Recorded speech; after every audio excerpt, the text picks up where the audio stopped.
There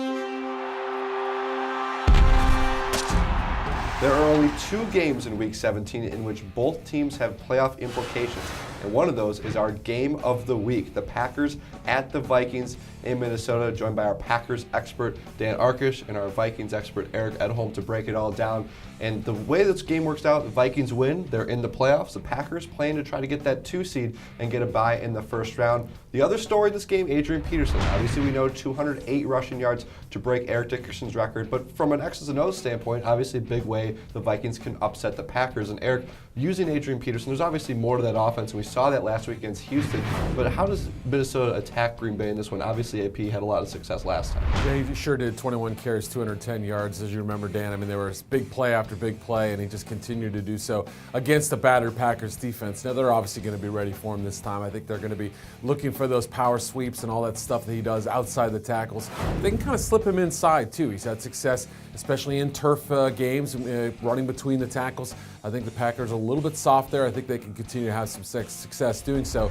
They've got to get something going in the passing game, I think. I know he's done it in games where they haven't passed the ball well, but in this game in particular, I think they have to throw first and then see what Peterson can do. And Dan, from Green Bay's perspective, what's key for that defense to slow Peterson down? Well, Kevin and Eric, one real key factor is in that first game, neither Clay Matthews nor C.J. Wilson played, and they're both going to be back for this one. So that, I think, is a huge factor.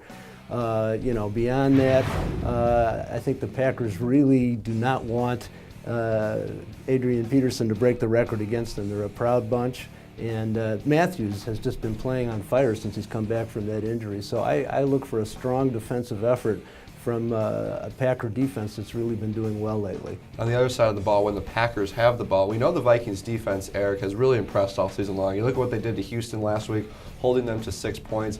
Aaron Rodgers, though, is another beast, and the Packers put up 55 points last week. What's going to be key for that unit to try to slow Rodgers and them down? Well, Jared Allen's had a history of taking down Aaron Rodgers from his blind side, often exploiting the left tackle situations in Green Bay over the years. But he hasn't been real loud lately. I don't think you've seen a lot of pass rush explosion out of him. So it's got to be good team defense.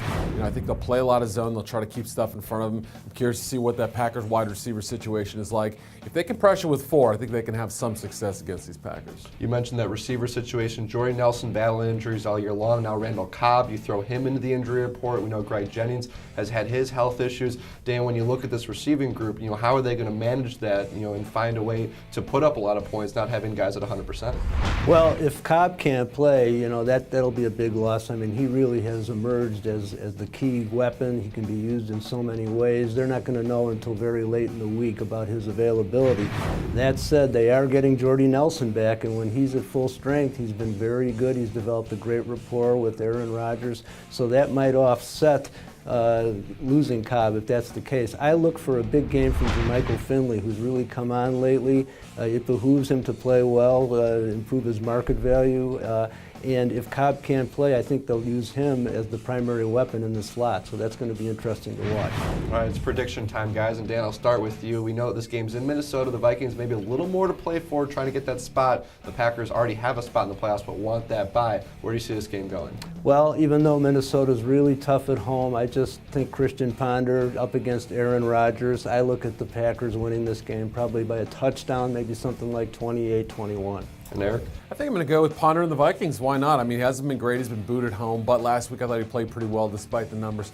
If he gets just a little bit going, especially in the opening drive, that's the key for them. I think they can upset the Packers at home and get in that playoff spot. Vikings have been a great story this year. Kind of an unsung story with all the other crazy things happening in the NFL. I do think that defense will be a good test, but I'm going to side with Dan on this. What the Packers have been doing offensively, I just don't think Ponder and crew will be able to keep up with that. So let's look at our game of the week, Packers at the Vikings. To see all of our previews for Week 17, be sure to head to our website at profootballweekly.com.